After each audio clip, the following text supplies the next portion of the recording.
As I said earlier, Nigeria play Russia on Friday, June 6th in Moscow, Luzhniki Stadium in Moscow, 2018 World Cup final venue, which I already said. A different looking squad and more established players in the team here or there. But just to give you a rundown of the squad that's been called up, in goal we've got Maduka Okoye and Amas Obasogi.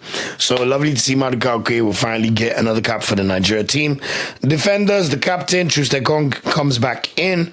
Sadiq Ismail, Igor Ugbo, Bruno Imachi, Shemi Ajayi, and Benjamin Fredericks all remain from the squads in the Unity Cup. And then we'll see Bright Osai Samuel come into the squad. Ola I know was in the initial squad, but I'm guessing because of his injury, he's been dropped out there. And then in midfield, we'll see Onyeka, Christians Uche, Papa Mustafa, and Xavier Isaac all retained from the Unity Cup. And then we'll see Fisai Delibashiru and Oyedika come into the lineup. And Didi has dropped out probably due to an injury. The forward line is very thin, to be honest. Chukwueze had to drop out, so we've got Moses Simon and Tolu Akodare being retained from the Unity Cup. While Nathan Teller's dropped out, I'm not sure why. We've also seen Chukwueze drop out, I'm not sure. I think it's an injury.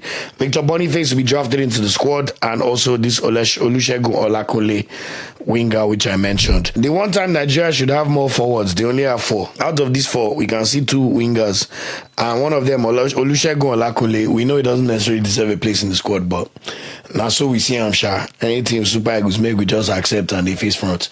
I'm not sure what Cyril Dezes did to be dropped from the squad. Maybe because it's Russia, there's something to do with like visas, I don't know, but it seems rather strange. But anyway, what do we think will be the tentative lineup? I expect Maduka Okoye to start for sure.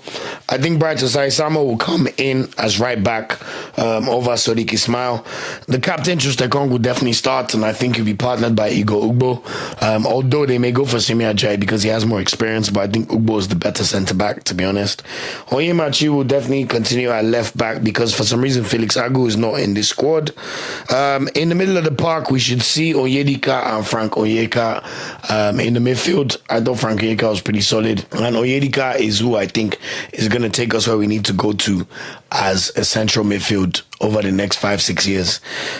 In the camp position, I think we'll see Christian Tuche start after his good cameo on Saturday, but it is possible we'll see Fisai Delibashiru start as well in this one because he's always delivered for the national team. And then Moses Simon will definitely start and captain the team. No, Ekong is back. Ekong will be captain. Moses Simon will definitely start, and then I'm guessing we'll see either Victor Boniface and Akodare. Maybe they'll both start. I don't know. Maybe Boniface might have to play as a winger. I don't know. But more realistically, it's like they'll give a debut to this Olusegun Olakole guy, and then we'll see Boniface or Akodare lead the line. So let's see what happens. In terms of score predictions, I have to be realistic. Russia are the home team. They'll be motivated. We have a bit of a depleted lineup, you know. My head tells me 1-1, but my heart says Nigeria should win this game 2-1. So fingers crossed for this one, and we'll see how it goes. We're really looking forward to the game. It'll be the last game for Nigeria for this season. Looking forward to getting a bit of a break. Obviously, there's the Women's AFCON coming as well as transfer windows, so we'll be sure to do a review of the game against Russia next week, and then we'll take a bit of a break so everybody can recharge their batteries for the new season.